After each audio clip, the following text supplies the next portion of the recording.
이날을 참 기다렸습니다. 참 우리가 1년 10여 개월 동안 코로나 시대를 우리가 살아왔습니다.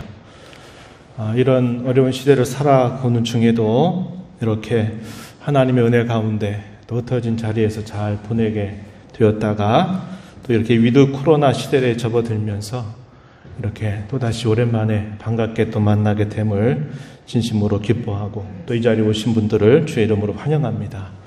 하나님께서 은혜와 평강으로 가득하게 해주시기를 진심으로 바랍니다. 오늘 우리가 11월 첫 번째 주일을 맞습니다. 전통적으로 11월을 두고는 추수와 감사의 달로 지킵니다. 한 해의 삶을 되돌아보면서 하나님께서 어떻게 우리를 인도해 오셨는가 하는 것을 되돌아보고 감사하고 다짐하는 그런 달로 우리가 11월을 맞습니다.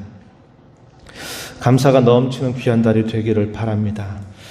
오늘은 1년 10여 개월간의 참 코로나 시대를 지나고 위드 코로나 시대에 접어든 첫 번째 주일이죠. 얼마 만인지 모르겠습니다. 참 반갑고 기쁜 마음입니다.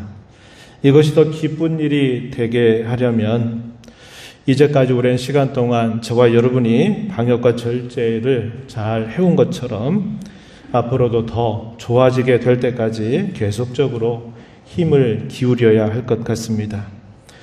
어제 보니까 코로나 백신 접종률이 76%가 넘었다라는 소식을 들었습니다. 이미 2차 접종까지 마친 지 또 6개월이 지나신 분들은 또 추가 접종을 하기도 한 것을 우리가 살펴보았어요. 조만간 80% 정도가 넘어서게 되면 전문가들이 말하는 것처럼 독감처럼 여기면서 위드 코로나 시대를 본격적으로 살아가게 되리라 하는 생각을 하게 됩니다. 우리가 11월 세 번째 주일은 추수감사절로 지킵니다. 이번 감사절에는 코로나 시대를 살아오면서 또 지나왔던 일들을 되돌아보고 뭐가 하나님 앞에 감사한 일인지를 표현도 해보고 서로 나누어 보기도 하고 그래서 하나님께 영광이 되기를 바라는 마음입니다. 아마 오늘 오후 정도가 되면은 아마 예년에 한번 해봤던 것처럼 나무 한 그루를 예배당 앞에다가 세우게 될 겁니다. 그러면 그 나무에다가 이렇게 만든 사과 열매를 해놓으면 이렇게 쓰는 난이 있어요. 여기에다가 여러분들이 짧게는 올해요. 또 길게는 작년 초부터 거의 시작이 되었던 이 코로나 시대를 살아오면서 여러분들이 한번 살아오면서 생각하게 된 거, 깨닫게 된 거, 또 나누고 싶은 말 여기다가 써서 나무에 걸어주시면 우리가 함께 나눔을 통해서 더 많은 것들을 함께 공유할 수 있는 자리가 되리라고 생각이 되고 그만큼 하나님께 감사하는 자리가 되리라고 여겨집니다. 그렇게 여러분들께서 동참해 주시기를 바랍니다. 하나님은 빛도 창조하시고 어둠도 창조하시는 분이십니다. 이런 말씀이 이사야서 기록이 되는데 이 말씀은 단순히 물리적인 시간을 말하는 것만은 아닙니다. 우리가 창세기 1장에 보면 빛과 어둠을 창조하시고 나누셨다 이렇게 표현이 되어 있는데 이사야서에 등장한 이 표현은 물리적인 시간만이 아니라 정신적이고도 심리적인 시간을 의미하기도 한다는 겁니다. 다시 말씀을 드리면 빛과 같이 밝고 기쁜 일도 있고 또 어둠과 같이 힘겹고 고통스러운 때도 있다는 것입니다. 하나님은 그 모든 것들을 주관하신다라는 것을 우리에게 보여주는 겁니다.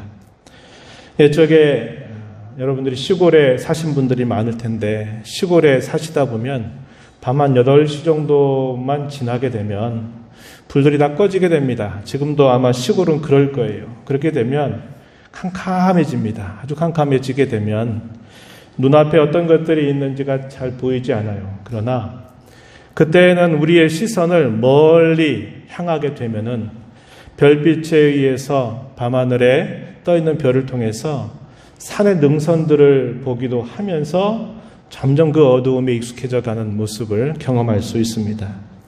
누군가 그런 말을 했어요. 어두울 때는 가까운 것이 보이지 않지만 멀리 있는 것이 보인다. 그런 말을 했습니다. 고통스럽고 힘겨운 시간들이 되면 눈앞의 것들이 보이지가 않기 때문에 뭘 어떻게 해야 될지 모른다는 거예요. 그러나 그런 어려움이 우리에게 닥칠 때 눈앞에 있는 것들은 잘 보이지 않지만 멀리 있는 것들은 보인다. 이렇게 말하는 겁니다. 그것은 여전히 살아계셔서 이 모든 역사를 주관하시는 하나님, 모든 인생들의 생사화복을 주관하시는 하나님이 보인다 하는 것을 우리에게 깨우쳐 주기도 합니다. 오늘 우리의 설교의 제목은 온 세상을 경영하시는 하나님이라고 하는 제목입니다.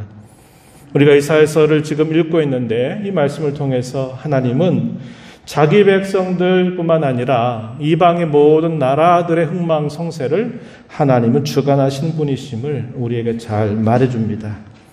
오늘 우리가 이 말씀을 살펴보면서 오늘도 하나님께서 우리에게 주시는 교훈의 귀를 기울이고 그 교훈을 따라서 우리가 이제 무엇을 더 힘써 행할 것인가 함께 생각하고 다짐하는 복된 자리가 되기를 바랍니다. 오늘은 크게 두 가지를 먼저 생각해 보려고 해요. 하나는 먼저 하나님께서는 자기 백성들을 경영하신다라는 것. 두 번째는 하나님이 이방 나라를 경영하신다고 하는 것입니다. 그러한 말씀들을 생각해 보면서 우리가 우리의 삶에 어떻게 그 말씀을 적용할지를 다루어 보도록 합니다. 하나님은 일찍이 아담에게 또 노아에게 아브라함에게 또 이삭과 야곱에게 하나님은 언약을 세우셨습니다. 그 언약의 내용에는 무엇인가 해야 될 의무가 표현이 되긴 하지만 그러나 그 언약의 내용을 좀 더 들여다보게 되면 그 언약은 거의 일방적인 약속이 주를 이룬다는 겁니다. 하나님이 내가 너에게 어떻게 해주겠다라고 하는 이 말씀이 그 언약의 대부분을 이루고 있다는 것을 우리는 알게 돼요. 그리고 하나님께서는 다윗에게 그 언약을 구체적으로 알려주셨습니다. 우리는 이것을 다윗 언약이라고 불러요. 이 내용은 사무엘하 7장에서 잘 소개가 되는데 그 중에서 사무엘하 7장 14절로 16절 말씀을 주목해 볼 수 있습니다. 앞에 좀 말씀을 좀 보시면 되겠어요. 거기에서 하나님께서 다윗에게 이런 말씀을 하셨어요. 나는 그에게 아버지가 되고 그는 내게 아들이 되리니 그가 만일 죄를 범하면 내가 사람의 매와 인생의 채찍으로 징계하려니와 내가 내 앞에서 물러나게 한 사울에게서 내 은총을 빼앗은 것처럼 그에게서 빼앗지는 아니하리라. 그러면서 뭐라고 말씀하시냐면 내 집과 내 나라가 내 앞에서 영원히 보존되고 내 왕위가 영원히 견고할 것이다 라는 말씀을 하나님이 다윗에게 해주십니다. 이걸 우리가 다윗 언약이라고 불러요. 이 내용도 보게 되면 하나님이 다윗에게 뭘 요구하시는 내용은 없어요. 근데 무슨 내용이 표현이 되냐면 내가 너에게 이렇게 해준다고 약속한다 라는 말씀이 주를 이루고 있다는 것을 확인하게 됩니다. 이 하나님께서 다윗에게 해주셨던 이 약속은 다윗의 아들이었던 솔로몬 그리고 그 솔로몬 이후에 시작이 된 분열 왕국 시대에도 계속됩니다. 특히 그 가운데 남유다에 대해서는 어떤 말씀이 반복적으로 표현이 되냐면 다윗의 등불을 끄지 않겠다라고 하는 말씀을 반복적으로 표현하고 있습니다. 이 말은 하나님께서 비록 그들이 죄를 범하고 그들이 하나님을 배반하는 일이 있어도 하나님은 다윗에게 약속하셨던 그 약속대로 다윗의 등불을 끄지 않겠다. 면면히 그 나라가 유지되도록 이끌어 가시겠다 하시는 약속의 말씀이 되는 것입니다. 이스라엘은 하나님께 특별한 소유가 된 나라죠. 하나님과 뗄 수 없는 언약으로 묶여 있는 나라입니다. 하지만 그들의 역사를 살펴보게 되면 특별한 소유, 언약으로 묶인 나라처럼 그들이 살 때는 거의 없었습니다. 다시 말하면 거의 모든 시간을 계속된 범죄와 반역으로 살았다는 것입니다. 이것은 역사의 처음부터 그랬습니다. 애굽에서 나온 백성들이 광야 40년을 통과하면서 그리고 그 광야 40년을 지나서 가나안을 정복하고 그 땅을 차지하게 된 때 그리고 사사시대에 접어들고 통일왕국 시대와 또 분열왕국 시대를 쭉 살펴봤을 때 줄곧 그들은 끊임없이 하나님을 향해서 범죄와 반역을 일삼았다는 것을 알게 됩니다. 하나님 편에서는 그런 이스라엘을 심판하시면 될 일이었습니다. 그런데 하나님은 그 백성들을 그렇게 하지 않으십니다. 하나님 그런 이스라엘 백성들을 끊임없이 돌보시고 다루어 가십니다.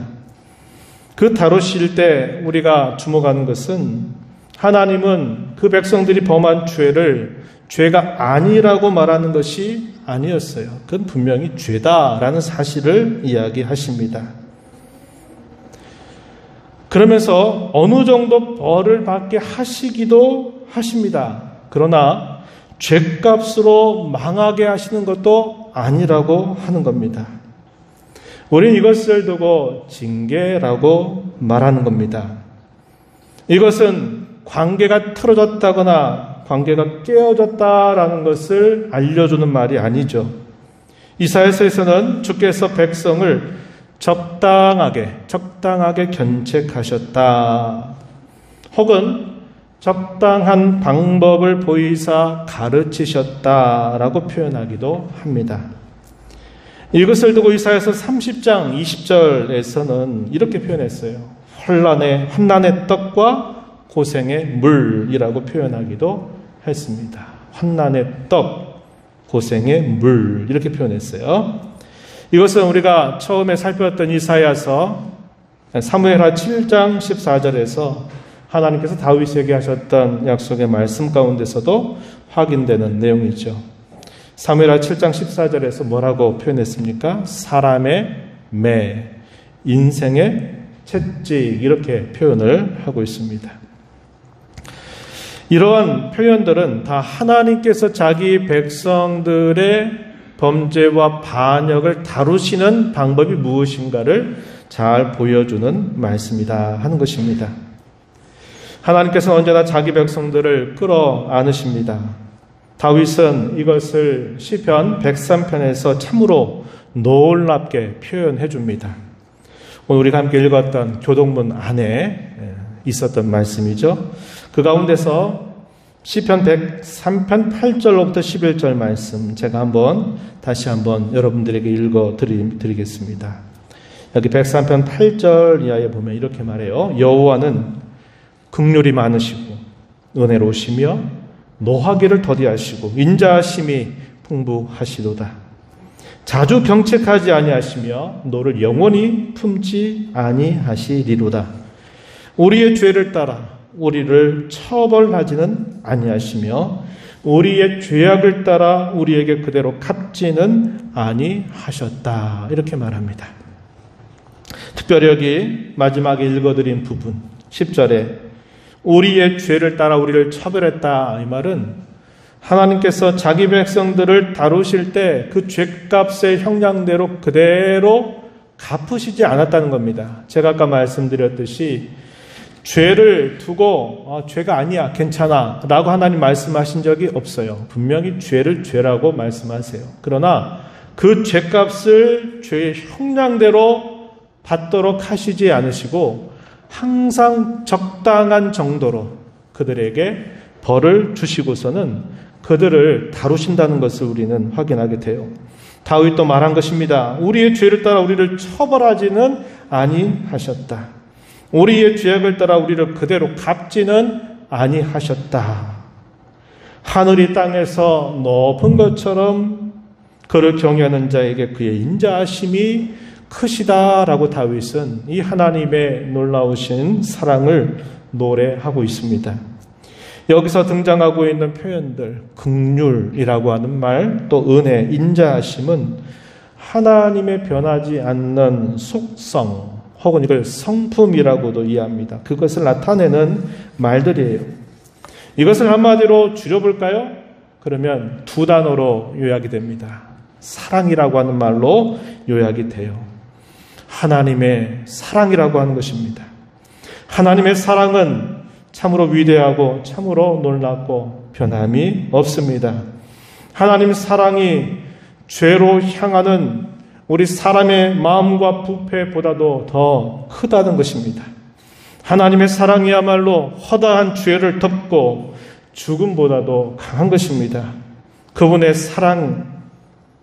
사랑이 회복과 새로운 시작의 힘이 되는 것입니다. 하나님의 위대한 사랑은 그분이 자기 백성을 위해서 행하시는 일 속에서 매우 구체적으로 나타납니다. 그저 말뿐인 사랑이 아니라고 하는 말이에요. 히브리서에 보게 되면 행함과 진실함으로 서로 사랑하자라는 표현이 있습니다. 하나님은 그분이 자기 백성들을 향해 사랑하시는 그분의 사랑을 말로만이 아니라 그분이 행하시는 일을 통해서 그것이 참되다, 그것이 진실하다라는 것을 보여주십니다. 하나님이 이렇게 행하신 것을 두고 우리는 하나님의 사역이라고 불러요. 이 하나님의 사역은 약속과 성취로 제시가 되는데 그러한 약속을 성취하는 성취자로 하나님이 누구를 약속하시냐면 메시아를 보내주시겠다라고 말씀을 하시는 것입니다. 하나님께서 장차 그의 메시아를 보내시겠다라고 하는 이 약속은 선지자 이사야에게 뿐만 아니라 모든 선지자들의 중심적인 메시지입니다. 우리가 읽고 있는 이사야 초반부에서 특별히 이사야서 9장, 11장에서 우리는 이 말씀을 확인할 수 있습니다. 제가 그 가운데서 한 부분을 여러분들에게 좀 소개를 해드릴게요. 이사야서 9장 2절 이하의 말씀에 보면은 이렇게 예언했습니다. 흑암에 행하던 백성이 큰 빛을 보고 사망의 그늘진 땅에 거주하던 자에게 빛이 비치도다. 3절 말씀에서는 주께서 이 나라를 창성하게 하시고 그 즐거움을 더하게 하셨다, 이렇게 말씀을 하십니다. 그러면서 이 일들이 어떻게 이렇게 이루어지게 될 것인가를 말씀해 주시는데 6절 이하에 보면 우리가 너무나 잘 아는 말씀을 우리가 기억하게 돼요. 이렇게 말합니다. 이는 한 아기가 우리에게 낳고 한 아들을 우리에게 주신 바 되었는데, 한 아기, 한 아들, 누구를 표현하는 말일까요? 우리가 잘 아는 예수님을 표현하고 있는 말씀입니다. 하나님께서 흑암에 행하던 백성, 그들의 큰 빛을 보고 사망의 그늘진 땅에 거주하던 자들에게 빛이 비치게 하실 것인데, 그 일을 하나님께서 보내실 구세주 그리스도 메시아를 통해서 이 일들을 하나님이 친히 이루실 것이라고 약속하고 있다는 겁니다. 그리고 이사야서 9장 7절 마지막에 보게 되면 이렇게 하나님께서 말씀하세요. 만군의 여호와의 열심히 이를 이루시리라, 이렇게 약속을 하고 있다는 겁니다. 하나님의 사랑은 이와 같이 그분이 약속하시고 그 약속을 성취하시는 것을 통해서 매우 구체적으로 제시가 되고 그것은 진실하심으로 나타나게 될 것을 우리에게 잘 알려주고 있다고 하는 것입니다. 이사야서 11장 1절 이하에서도 이런 표현을 사용하죠. 이새의 줄기에서 한 싹이 나며 그 뿌리에서 한 가지가 나서 결실할 것이다. 여호와의 영, 지혜와 총명의 영이요 모략과 재능의 영이요 지식과 여호와를 경외하는 영이 강림하실 것이다, 이렇게 말씀하면서 하나님께서 이 약속을 구체적으로 이루어 주실 것을 말씀하는 겁니다. 범한 죄의 그 형량을 따라서 그대로 갚지 않으시는 이유가 무엇인가요? 하나님께서 그들을 대신해서 대속이라고 하는 이 놀라운 일을 하나님이 이루어 주실 것이기 때문에 예수 그리스도 메시아가 이루실 그 대속의 사역에 근거해서 그것을 믿는 자들에게 하나님은 그들이 끊임없이 죄를 범하고 반역을 할지라도 그 믿음을 보고 그들의 죄를 용서하실 것을 약속하고 있다고 하는 것입니다. 이것이 바로 우리에게 참으로 복된 소식이에요. 복음이라고 부르는 사실입니다. 이러한 우리 하나님의 속성 혹은 성품, 그리고 그분이 하시는 이 사역은 어제나 오늘이나 영원토록 변함이 없으십니다. 하나님은 자기를 부인하실 수 없으신 분이십니다. 이것이야말로 우리에게 참으로 복된 소식, 복음입니다.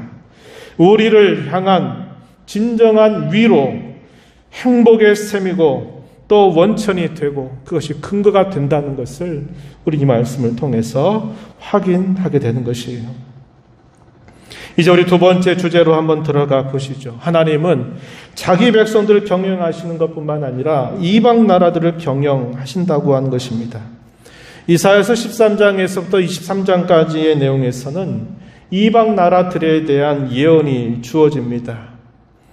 바벨론 나라에 대해서, 또 아수르, 블레셋 나라, 또 모압, 아람, 구스, 애굽, 해변의 광야들, 또 에돔, 아라비아, 두로, 이스라엘 주변에 있는 가까운 나라로부터 멀리 떨어진 모든 나라, 이스라엘 백성들과 어떤 방식으로라도 관계를 맺을 수 있는 모든 이방의 나라들에 대하여 하나님께서 그들을 경영하신다, 이렇게 말씀을 해주시는 것입니다. 일어났다고 다시 망하는 일, 이 일들이 일어났다가 다시 망하는 일들이 계속적으로 반복될 것을 예언해 주고 있어요. 세상의 나라는 이와 같이 흥망성쇠를 거듭하면서 끊임없이 변할 것을 알려주십니다.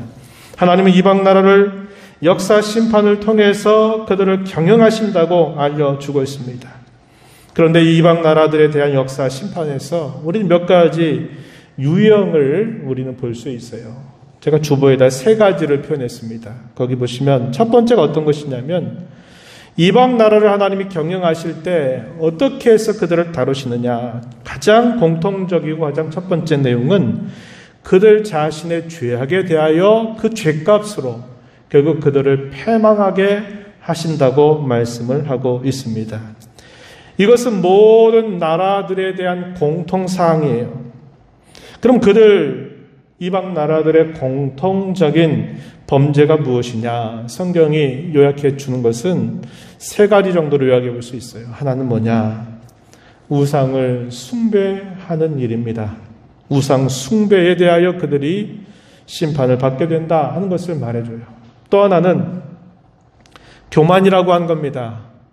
하나님께서 그들을 붙들어 세워주신 것을 그들은 생각지 않고 자기 힘과 자기 세력과 자기의 지혜와 능력으로 그렇게 된 줄 착각하고 교만한 일로 인해서 그 나라를 하나님이 심판하신다는 것을 보여줘요. 또 하나는 뭘까요? 불의를 행하는 것입니다. 불의와 포악을 일삼는 나라는 어떤 이방 나라든지 하나님께서 때가 되면 그들을 심판하신다는 것을 분명하게 보여줘요. 두 번째 유형은 뭐냐면 이런 겁니다. 하나님의 백성들을 괴롭힌 일로 인해서 하나님께서 그 민족을 패망케 하시는 일이 표현된다고 하는 겁니다. 여기에는 한 2가지 정도를 우리가 생각해 볼 수 있어요. 하나는 형제 국가들입니다. 이스라엘 나라와 형제 국가들, 어떤 나라들이 있을까요? 역사를 쭉 거슬러 올라가게 되면은 아브라함의 조카였던 롯이 있죠. 롯의 2 아들이 민족을 이루게 됩니다. 이 2 민족이 모압이라고 하는 나라, 그리고 암몬이라고 하는 나라입니다. 형제 국가예요. 그리고 또 누가 있습니까? 야곱과 그의 형이었던 에소의 후손들이 이루는 민족 혹은 나라, 에돔이라고 말하죠. 에돔. 이 모압과 암몬, 에돔, 그리고 특별히 분열 왕국 시대에 접어들게 되면은 북이스라엘 나라와 남유다와의 관계가 아주 좋지 않을 때 서로 전쟁하고 서로 형제임에도 불구하고 동족 산잔의 아픔을 겪었던 때가 있었어요. 그때 남유다를 치기 위해서 북이스라엘 나라가 다른 이방 나라와 동맹해서 남유다를 삼키려고 했던 때가 있었죠. 우리가 지난주에도 살펴봤고 몇 차례 주의를 통해 살펴봤습니다. 아하스 왕이 다스리던 때 이런 일이 실제적으로 있었던 것을 확인하게 돼요. 이렇게 형제 국가들은 적어도 하나님과 상관이 없는 나라들이 아니에요. 그런데 하나님의 백성들이 고생을 당하거나 어려움을 당하게 될 때 박수치면서 잘됐다고 말하고 기뻐하고 그것을 자기들의 행복으로 여겼던 그런 죄를 범했어요.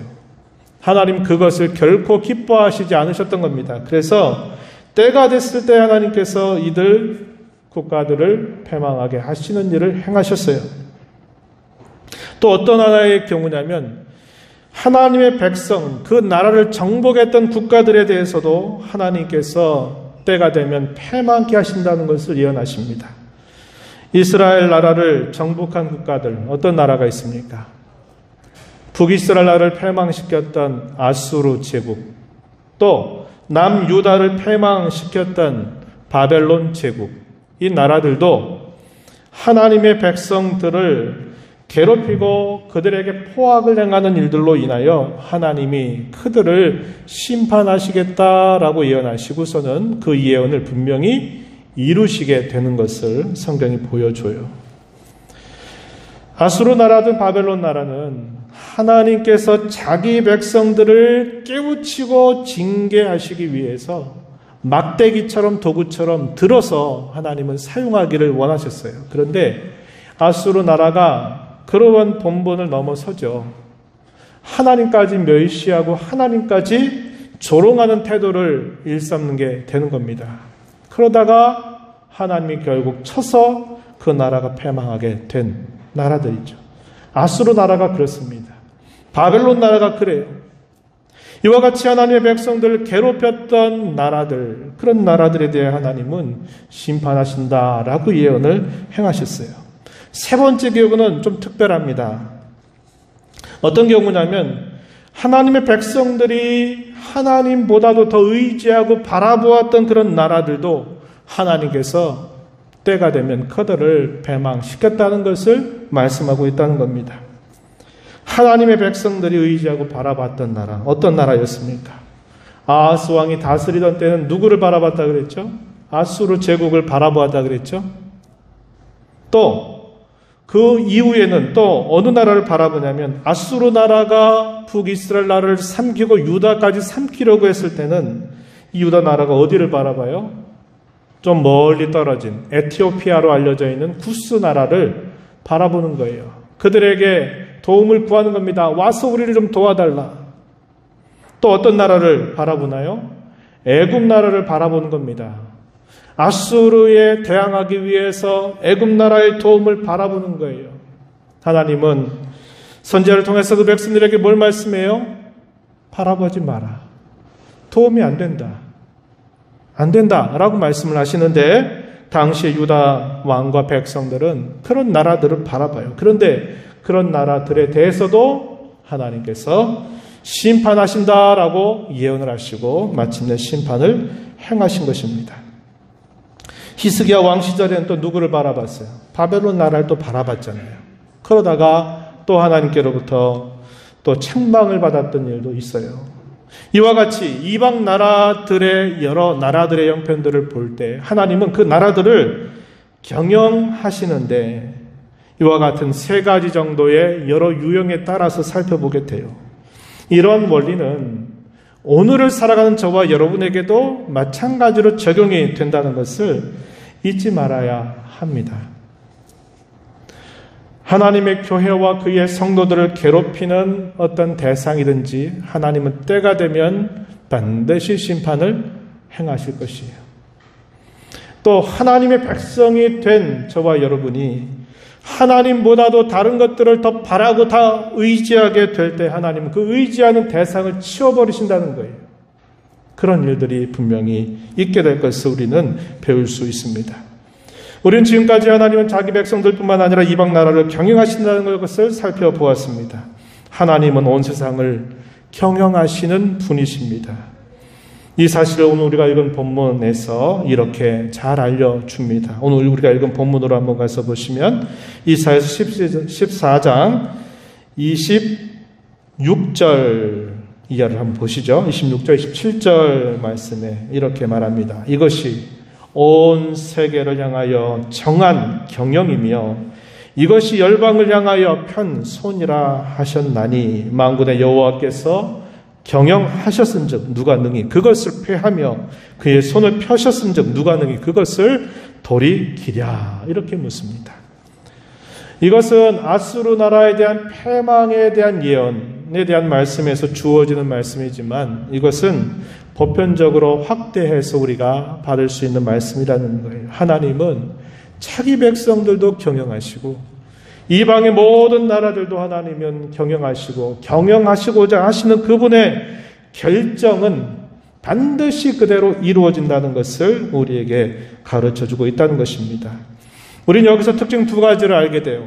하나는 뭐냐? 하나님은 자기 백성들을 위해서 이방 나라들을 경영하고 계시다는 것입니다. 성경의 약속을 우리가 잘 보게 되면 또 한 가지 놀라운 사실은 이것입니다. 하나님은 자기 백성들을 통해서 결국 이방의 백성들이 돌아오게 하신다고 하는 것을 우리에게 알려주고 있는 거예요.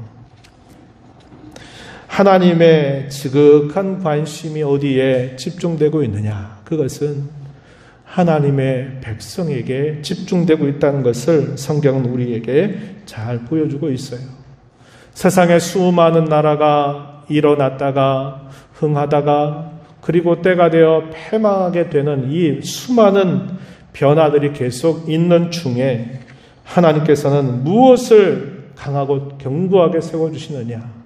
그의 나라를 견고하고 강하게 세워주셔요. 그리고 그 나라의 백성들이 되는 그들을 하나님께서 지극한 관심으로 지켜보고 계신다는 것을 우리는 알게 되는 것입니다. 이 하나님의 백성들을 통해서 하나님은 이방의 백성들도 그분께 돌아오게 할 것이라고 약속을 주고 있어요. 이런 대표적인 말씀을 우리는 이사야서 2장 2절 3절 말씀에서 확인해 볼 수 있어요. 이렇게 말합니다. 말일에 여호와의 전에 산이 모든 산 꼭대기에 굳게 설 것이요 모든 작은 산 위에 뛰어나리니 만방이 그리로 모여들 것이라. 이렇게 말씀을 해줍니다. 하나님께서 그의 백성들을 통해서 이방의 모든 백성들조차 돌아오게 하실 일들을 하나님이 행하실 것이라고 약속해요. 그만큼 하나님의 백성들이 중요하다고 하는 것입니다. 오늘날 주께서 피로 값주고 세우신 그의 교회와 그 교회를 이루는 성도들을 향하신 하나님의 기대, 하나님의 관심, 이것이 그만큼 크다는 것을 우리에게 너무나 잘 보여주고 있다는 것입니다. 이것이 이 온 세상을 경영하시는 하나님을 우리가 살펴보면서 또 하나 알게 되는 두 번째 특징이라고 하는 겁니다. 하나님의 이 관심이 오직 그의 자녀 된 자들에게 향하고 있다고 하는 사실입니다. 이 광대한 우주, 그 가운데 우리가 살고 있는 이 지구는 아주 작은 것에 지나지 않아요. 하나님은 이 광대한 우주 가운데 어디에 그의 눈을 항상 향하시느냐? 그분의 형상을 따라 지은 사람이 살고 있는 이 지구에 온 관심을 기울이고 계세요. 하나님은 수많은 이방의 나라들, 많은 나라들 가운데서도 하나님은 이스라엘 나라에 관심을 쏟으시고 계십니다. 또 그 중에서도 참 이스라엘로 살아가는 하나님의 백성들에게 하나님은 지극한 관심을 가지고 계시다고 하는 것을 우리는 알게 돼요. 온 우주의 중심에 하나님의 백성된 저와 여러분을 지극한 관심을 가지고 오늘도 우리를 살펴보고 계시다는 것을 우리는 알게 되는 것입니다. 우리 이제까지 하나님은 온 세상을 경영하시는 분이심을 생각해 보았습니다. 하나님은 자기 백성들의 끊임없는 범죄와 반역에도 불구하고 변함이 없는 사랑으로 그들을 끌어안으시는 분이시다. 하나님은 이방 나라를 경영하시되 자기 백성들을 향한 지대한 관심을 가지고 그 백성들을 위해서 이방 나라를 경영하시는 분이심을 우리는 확인했습니다. 이 말씀을 오늘 우리에게 한번 적용해 보시죠. 그런 하나님이신 줄 우리가 안다면 저와 여러분이 해야 할 일이 무엇일까요? 저는 두 가지를 여러분과 함께 나누고 싶어요. 하나는 뭐냐? 하나님만을 의지하고 그분께 순종하자고 하는 것입니다. 또 하나는 저와 여러분을 통해서 다른 사람들이 주께로 돌아오게 하자고 하는 것입니다. 먼저 하나님만 의지하고 순종하는 것을 생각해 보면 우리가 잠시 후에 부를 찬송가 449장 후렴구에 보면 이런 내용이 등장해요. 의지하고 순종하는 자는 예수 안에 즐겁고 복된 길이로다라는 그런 내용을 담고 있습니다. 하나님을 의지하는 것, 하나님을 순종하는 것은 매우 긴밀합니다. 우리가 하나님을 의지한다고 하는 것은 곧 하나님께 맡긴다, 하나님의 처분에 따르겠다, 하나님의 말씀에 순종한다라는 말입니다.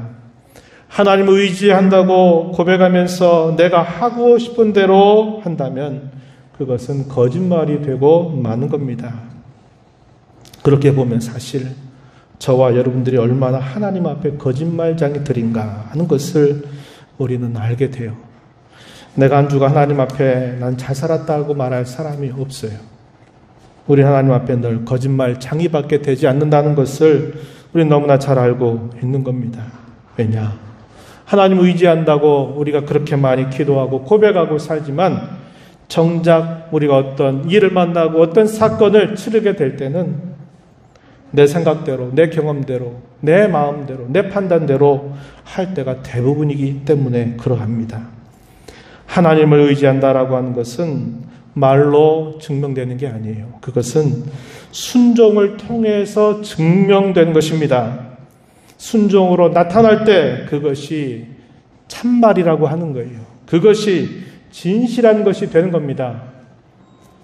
우리가 하나님의 말씀에 순종하려고 하면 두 가지가 필요해요. 하나는 뭐냐?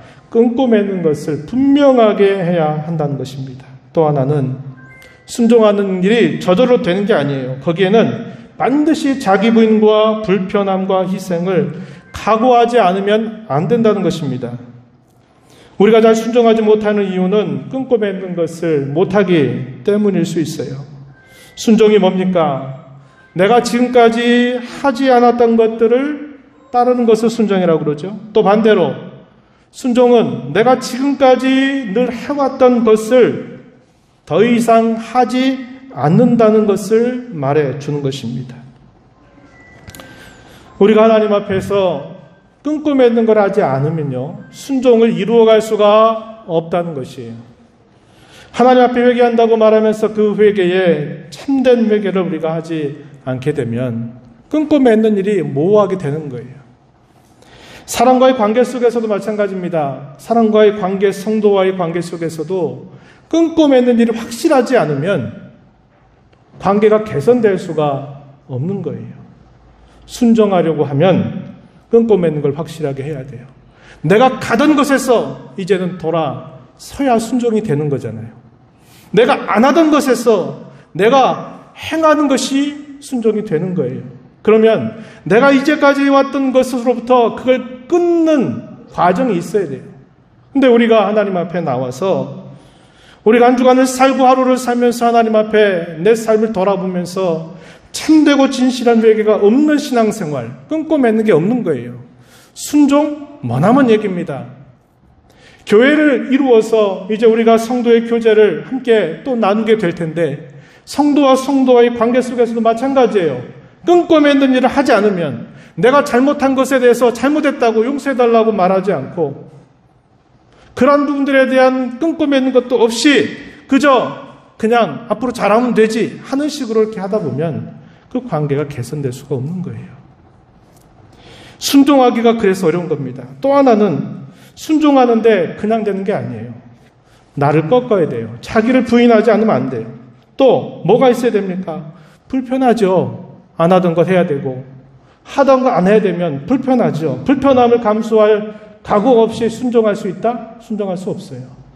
그것이 큰 것이든 그것이 작은 것이든 우리가 하나님 앞에 순종하는 데는 자기를 부인하려고 하는 마음, 불편함에 대해서 그것을 감수하려고 하는 마음이 없이는 순종할 수 없기 때문에 순종하기가 어려운 것임을 우리는 알게 된다는 것입니다. 이사야 선지자는 하나님께 예언을 받는 동안 어느 날 하나님이 이사야에게 말씀하세요. 이사야서 20장에 보게 되면 그에게 이렇게 말씀하십니다. 너 아무것도 걸치지 말고 3년 동안 벗은 몸으로 네 백성 가운데 살아라, 이런 말씀을 하나님이 이사야에게 주셔요. 얼마나 이게 감당하기 어려운 일입니까? 당시의 백성들이 얼마나 수치와 부끄러움을 모르면 하나님은 이사야에게 너 앞으로 3년 동안 아무것도 입고 살지 말고 벗은 몸으로 3년 동안 살아라 이런 말씀을 이사야에게 주셔요. 이사야가 어떻게 합니까? 감당해요. 그 감당한 일이 그냥 됩니까? 맨몸으로 살라는 말이 따르기에 그렇게 쉬운 말일까요? 아닌 거예요. 어려운 거예요.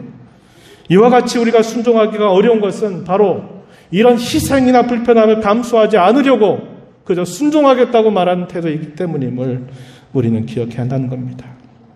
마지막으로는 우리를 통해서 하나님은 다른 사람들이 주께로 돌아오기를 기대하신다는 것을 꼭 기억해야 하겠다는 겁니다.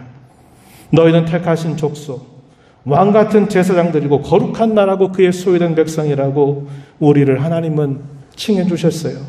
왜 그렇게 하셨느냐 말씀하기를 베드로전서 2장 9절 하반절에 이는 너희를 어두운 데서 불러내어 그의 기이한 빛에 들어가게 하시니 아름다운 덕을 선포하게 하려 하심이라. 이렇게 하나님은 그 목적을 분명하게 말씀하십니다. 너희를 통해서 다른 사람들이 주께로 돌아오는 제사장과 같은 역할들을 감당하라고 하나님 우리에게 말씀하고 있다는 것입니다. 우리의 가까운 가족들부터, 우리의 가까운 성도들로부터, 내가 관계하고 있는 가까운 사람들로부터 나를 통해서 그들이 주께로 돌아오게 하시는 일, 주님이 우리에게 기대하시는 것임을 기억하고 기도하면서 힘써 나가는 저와 여러분이 되기를 진심으로 바랍니다. 하나님 아버지, 오늘도 저희들을 불러주셔서 저희들을 향하신 놀라운 하나님의 사랑을 확인하게 하시고 저희들을 향한 하나님의 사랑과 하나님의 행하신 일들이 결코 변치 않는 놀라운 복음을 또다시 듣게 하심을 감사합니다. 이런 하나님의 사랑을 거저받은 저희들에게 하나님께서 우리에게 요구하시는 바 하나님을 의지하고 순종하는 삶을 살기를 바라시고 저희들을 통해서 믿지 않는 많은 사람들이 주께로 돌아오기를 기뻐하시는 일임을 저에게 교훈하셨사오니 이 말씀 저희 마음에 잘 새겨서 힘써 순종하여 약속하신 복을 누리는 저희가 되게 하여 주옵소서. 예수님 이름으로 기도하옵나이다. 아멘.